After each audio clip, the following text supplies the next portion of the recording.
Hey, this is Matt Rhodes here in Wilmington, North Carolina, New Hanover County. As you can hear, I'm out on the range right now, and what I'm shooting is a Ruger Super Wrangler 22 Magnum or 22 long rifle. This is the 22 long rifle cylinder, and to give you some perspective, that's a 22 long rifle. That is a 22 Magnum, okay? So if I look at the box on the 22 Magnum, it's saying roughly 1530 FPS feet per second. So 22 Magnum, Winchester Magnum. So the nice thing about this gun is that you have the option to shoot two calibers with it.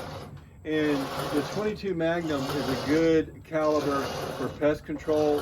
If you lived somewhere and you had to have issues with coyotes, maybe a feral dog, you never know what you might run into. Bobcat, the raccoon that has rabies, whatever it might be, something like this can definitely do it.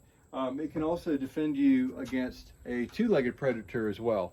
So a lot of people knock the 22 long rifle, and they even knock the 22 Magnum, and a lot of times they'll say, well, I'm just going to piss somebody off. I really don't think so. A lot of people have defended themselves very well with a 22 long rifle or a 22 Magnum. This happens to be a single action revolver, so you have to know how to use it properly.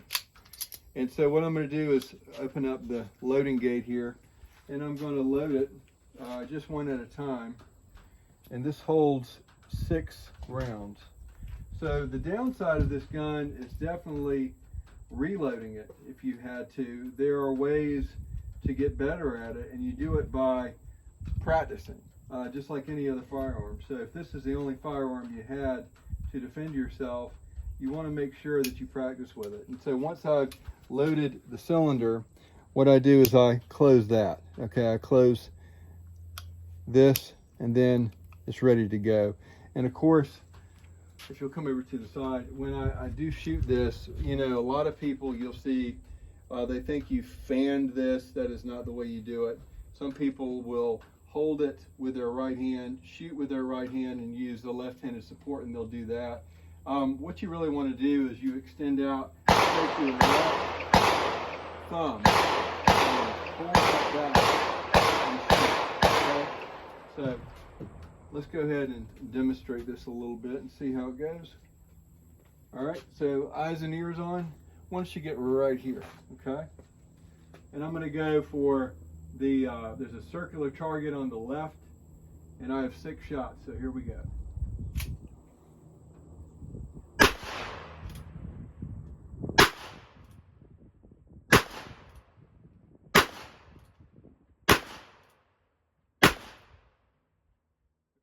So if you want to come in, I put all 6 within that circle, and this is saying I'm at about, give or take, 3 yards. I'm at a potential self-defense range because most of the distances for self-defense are about 20 feet in. So could this defend myself, could this defend me rather, in a self-defense situation? Without a doubt. Do I need to practice? Yes. Do most people know how to use a single action revolver? No. So just like any handgun, you want to get professional training. If this is the only gun you had, make sure you're professionally trained and you understand how to load it, unload it, how to fire it safely, how to reload it. So like I said, that is the downside. And when I go to unload this, I pull the lifting gate down to the side, and basically right here there's an ejection rod, and if I push through, you see the casings come out like that. So this is the Ruger Super Wrangler 22 Magnum, 22 long rifle. I was just shooting the 22 Magnum. A lot of people have 22 handguns for self-defense, for walking out in the woods, for plinking, for practice. It does a lot of things really well. And the nice thing about this is that you can purchase one of these for about roughly $300 to $350, sometimes a lot cheaper than that. And it fires any 22 Magnum or 22 long rifle ammunition. So I'm in Wilmington, North Carolina. This is Matt Rhodes, professional handgun instructor. You need to get to the range and practice no matter what type of firearm you have. Be a responsible gun owner. Know the laws of justified self-defense for the state that you reside. Be safe this day.